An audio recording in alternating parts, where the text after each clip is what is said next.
हम आज बात करने वाले हैं क्षेत्रफल के बारे में। क्लास 9 का है चैप्टर 9, क्लास 9 का चैप्टर 9, ठीक है।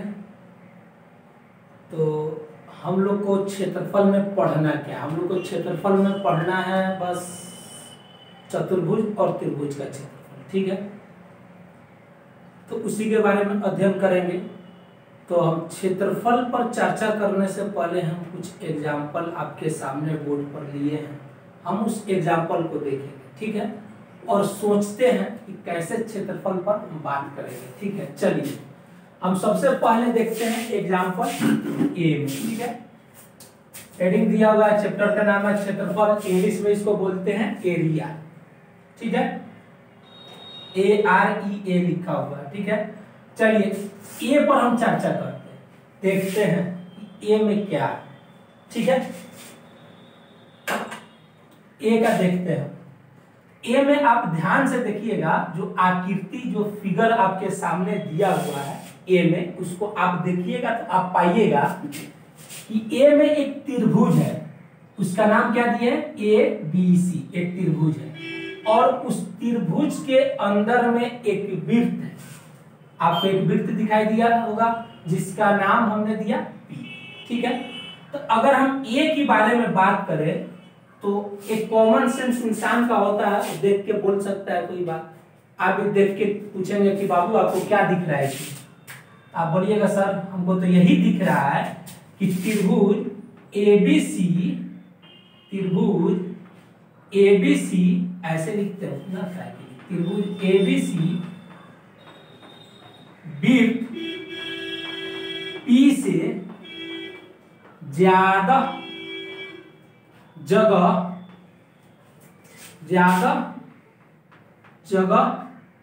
घेरता है, ठीक है।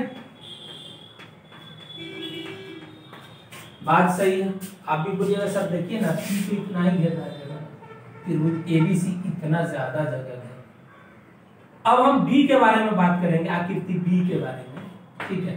तो यहाँ आपको दिखाई देगा कि एक वृत्त है ऐसे, जिसका हमने नाम दे दिया P, और उसके अंदर एक त्रिभुज है जिसका हमने नाम दिया ABC, ठीक है। तो यहाँ हम क्या बोल सकते हैं कि वृत्त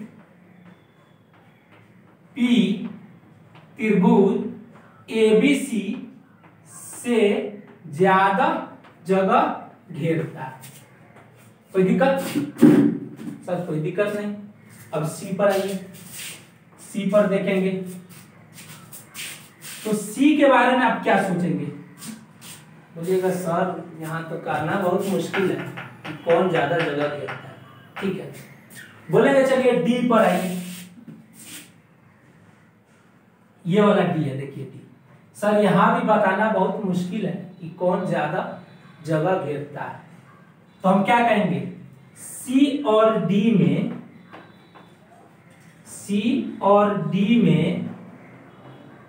बताना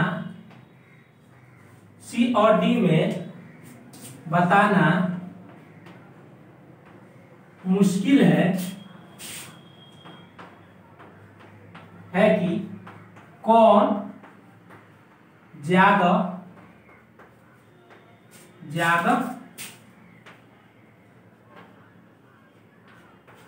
जगह छेड़ता है, ठीक है, जगह घेरता है, ठीक है।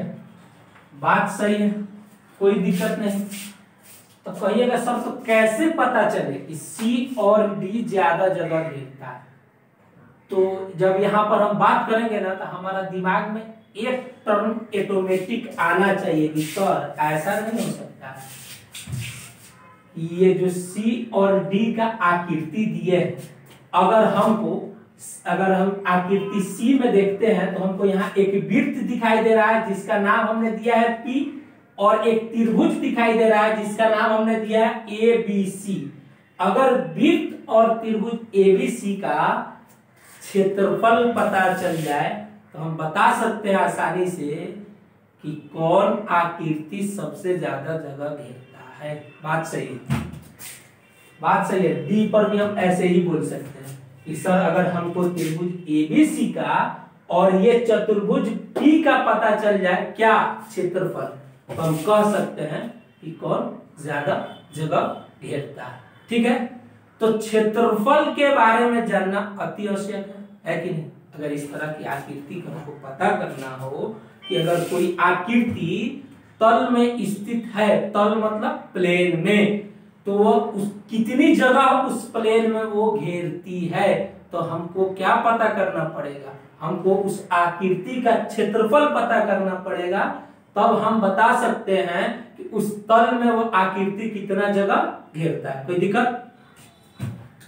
तो ये हम एक बेसिक सा सवाल लिए थे कि हम थोड़ा क्षेत्रफल तक पहुंचे। ठीक है, अब हम क्षेत्रफल पर चलते हैं। ठीक है,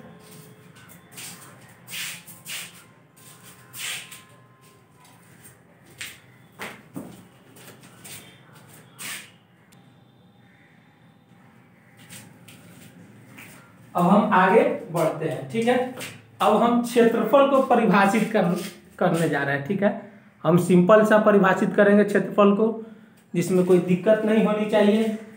तो चलिए हम क्षेत्रफल की परिभाषा लिखने जा रहे हैं। ठीक है, इसको हम चाहते हैं, अगर आपको लिखना हो वीडियो स्टॉप करके लिख सकते हैं।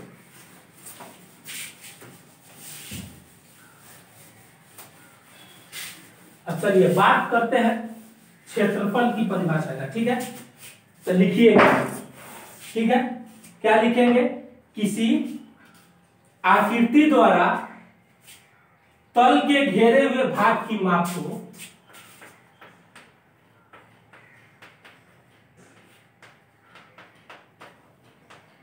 किसी आकृति द्वारा तल के घेरे हुए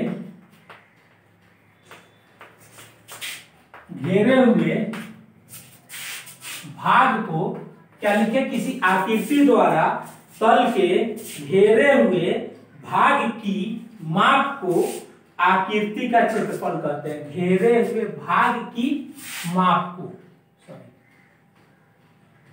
किसी आकृति द्वारा तल के घेरे हुए भाग की माप को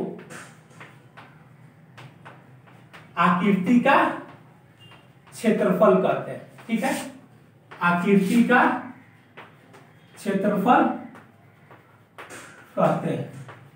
यहां तक कोई दिक्कत? अब कहिएगा सर कैसे, ये बात समझ में ना है, समझो ना। तल आप जानते हैं, प्लेन को बोलते हैं। ये बोर्ड क्या है, एक प्लेन है, एक तल, एक समतल जो सभी प्रकार से बराबर। ये बोर्ड क्या है, तल है। देखो मान लो अगर हम एक रूम की चर्चा करें, तो एक रूम हम मान लो कि 4 दीवारें हैं, दीवार है इसमें 4 वाल है। तो एक दीवार को एक अलग प्लेन बोलेंगे, दूसरे दीवार को एक अलग प्लेन बोलेंगे, तीसरे दीवार को अलग प्लेन बोलेंगे, चौथे दीवार को एक अलग प्लेन बोलेंगे। ये नहीं कि ये वाला दीवार और ये वाला दीवार दोनों मिलाकर एक प्लेन बोल सकते, नहीं, बोलना गलत। ठीक है, जैसे ये बोर्ड देखो क्या है, एक प्लेन ही तो है। तो अब हम कहते हैं तुमको मान लो कि ये पूरा बोर्ड दिया हुआ है, क्या प्लेन है। इसमें हम एक आकृति लिए, कोई भी बंद आकृति लेना है। ठीक है, बंद आकृति लिए इस टाइप का, हमको ऐसे ऐसे मन किया, ऐसे ऐसे लेते हैं, कोई बात। इस आकृति का नाम दिए ए बी सी, इस आकृति का नाम कुछ दे दिए, पी दे दिए। अब देखो ये एक तल है कि नहीं, बोर्ड तल है, इसमें ये आकृति है एबीसी, एक आकृति है।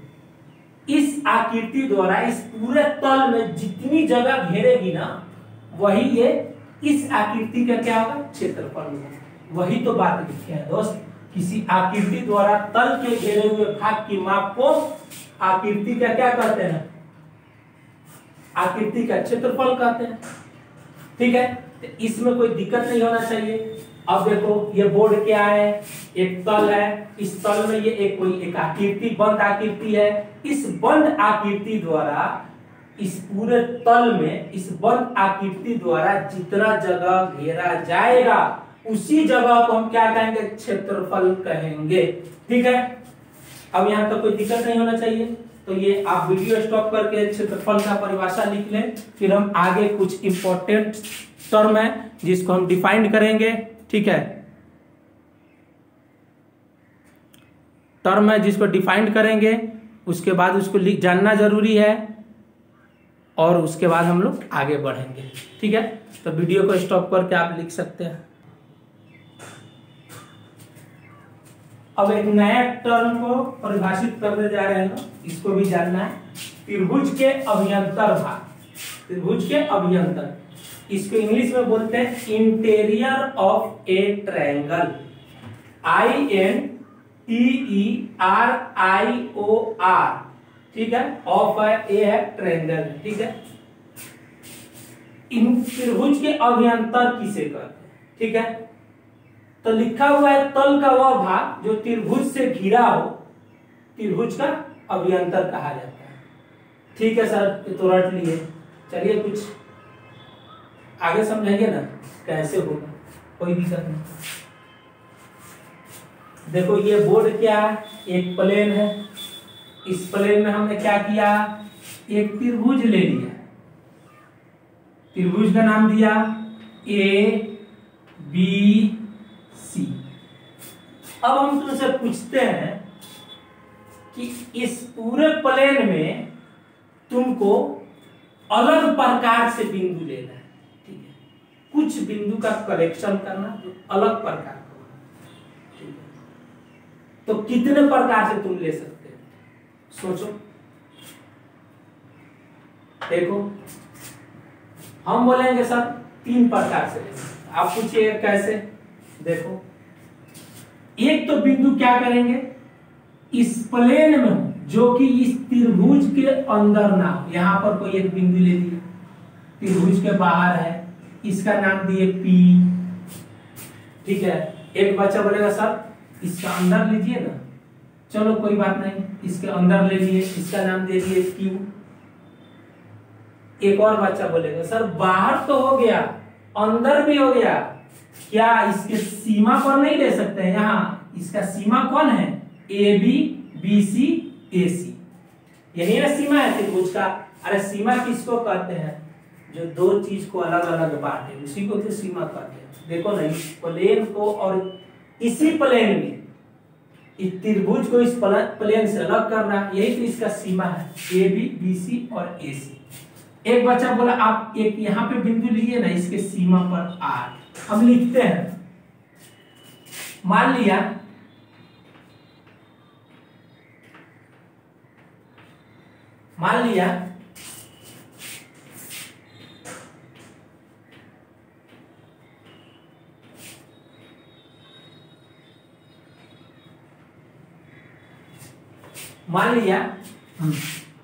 P, Q और R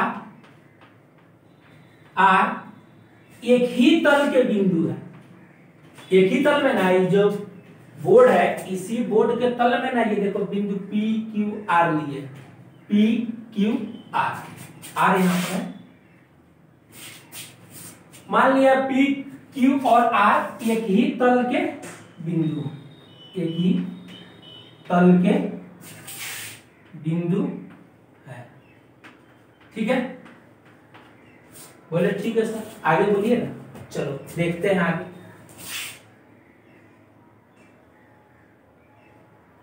तो हम बिंदु P के बारे में क्या कह सकते हैं, बिंदु P के बारे में हम कह सकते हैं कि त्रिभुज ABC के बहिर्भाग में है, यानी बराहा बिंदु है।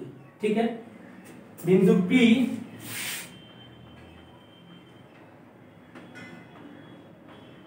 त्रिभुज ABC के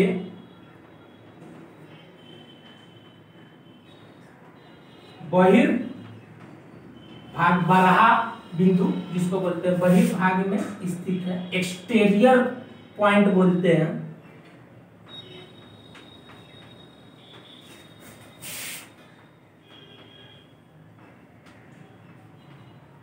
स्थित है। ठीक है, अब कहिएगा सर चलिए P के बारे में तो बात हो गई, Q के बारे में बोलिए ना सर, क्या बोलेंगे, बिंदु P त्रिभुज एबीसी के अभ्यंतर भाग में स्थित है। बिंदु Q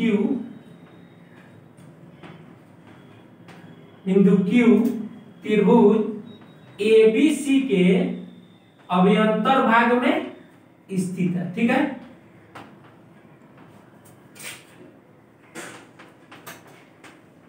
अभ्यंतर भाग में स्थित है। अब कहिएगा सर आर के बारे में बोलिए ना, बोलेंगे आर त्रिभुज एबीसी के सीमा पर स्थित है। बिंदु आर त्रिभुज एबीसी की सीमा पर स्थित है। अच्छा, अब बात समझ में आया सर। एक ही प्लेन में हम 3 बिंदु लेंगे। एक बिंदु जो त्रिभुज एबीसी के बाहर में स्थित हो और एक बिंदु जो त्रिभुज एबीसी के अंदर स्थित हो। एक बिंदु जो त्रिभुज एबीसी के सीमा पर स्थित हो। कोई दिक्कत? ठीक है। अच्छा, तो बिंदु Q के बारे में ही तो कह सकते हैं। ठीक है, अभ्यंतर बिंदु, इंटीरियर पॉइंट बिंदु Q के बारे में, सॉरी। अब बिंदु P के बारे में बारहा बिंदु, एक्सटीरियर पॉइंट, बहिर्भाग में स्थित है। R कहां पर स्थित है? सीमा पर स्थित। ठीक है, तो त्रिभुज के अभ्यंतर के बारे में हम लोग जान गए। ठीक है, इसको आप लोग वीडियो स्टॉप करके नोट कर सकते हैं।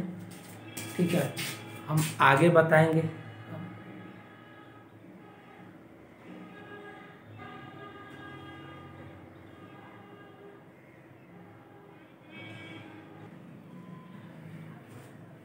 आज के लिए इतना ही रहने देते हैं, इसको नोट कर लीजिए। कल और सारा टर्म है जिसको डिफाइंड किया जाएगा। जैसे कल हम लोग प्रदेश, रीजन, एरिया, क्षेत्र के बारे में, ठीक है, उसको प्रदेश भी बोलते हैं हिंदी में। तब बहुभुज प्रदेश पढ़ेंगे, त्रिभुज प्रदेश पढ़ेंगे और चतुर्भुज प्रदेश पढ़ेंगे, है कि नहीं। उसके बाद अभिगिरित पढ़ेंगे। ठीक है, एक्सियम जिसको बोलते हैं, अभिगिरित। ठीक है, ये सारा पढ़ेंगे। उसके बाद हम लोग थ्योरम पे चलेंगे। ठीक है, तो आज के लिए इतना ही। इसको जितना पढ़ा है इसको 2-3 बार प्रैक्टिस कर लीजिएगा और बुक का स्टडी कर लीजिएगा। ठीक है, चलिए आज के लिए इतना।